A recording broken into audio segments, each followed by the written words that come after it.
নমস্কাৰ বন্ধুসকল, আপোনালোকৰ খবৰ ভালেই চাগে। আহক আজি আমি আলোচনা কৰোঁ এটা ৰহস্যভৰা বিষয়, ব্লেক হোলৰ বিষয়ে।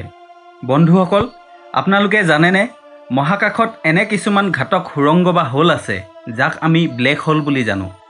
ব্লেক হোল মহাকাশৰ এনেকুৱা এডোখৰ ঠাই য'ত গ্ৰেভিটিক নিজৰ মাজলৈ ইমানকৈ টানে যে পোহৰো তাৰ পৰা ওলাই আহিব নোৱাৰে। গ্ৰেভিটি তাত ইমানেই শক্তিশালী হয় যে তাত যিকোনো পদাৰ্থক সৰু ঠাইলৈ পৰিৱৰ্তন কৰে, আৰু সেই ঘটনাটো তেতিয়া হয় যেতিয়া এটা বৃহৎ তৰাৰ মৃত্যু হয়।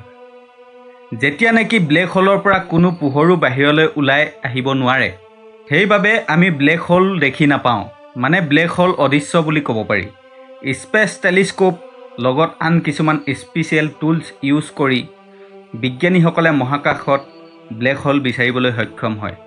এই স্পেচিয়েল টুলবিলাকে চাই যে কেনেকৈ ব্লেক হোলৰ কাষত থকা তৰাবিলাকে অন্য তৰাৰ তুলনাত অন্য এক্টিভিটি কৰিছে, আৰু ইয়াৰ পৰা ধাৰণা কৰে যে ব্লেক হোল তাত আছে নে নাই। এতিয়া কথা হ'ল, তৰাৰ এক্টিভিটিত আমি কেনেধৰণে ব্লেক হোল এটা চিনাক্ত কৰিম। যেতিয়া এটা ব্লেক হোল থাকিব, যেনেধৰণে আমাৰ সূৰ্যটো আছে ঠিক তেনেধৰণে তাৰ চাৰিওফালে আমাৰ গ্ৰহবিলাকে ঘূৰি থাকে, পৃথিৱীকে আদি কৰি।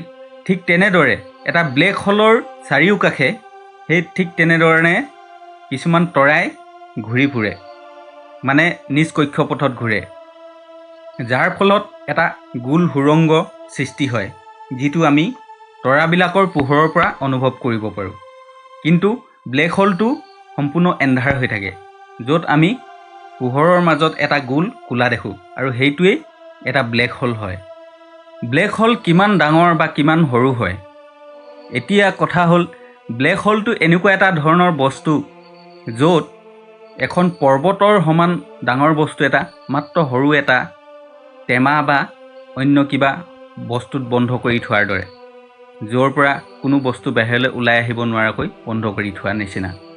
ব্লেক হোলটো এটা পৰমাণুৰ সমান হ'ব পাৰে, কিন্তু তাৰ শক্তি এটা পৰ্বতক গিলি থ'ব পৰাকৈ থাকে। যিবিলাক ডাঙৰ ব্লেক হোল হয় সেইবিলাকক আমি ছুপাৰ মেছিভ বুলি কওঁ।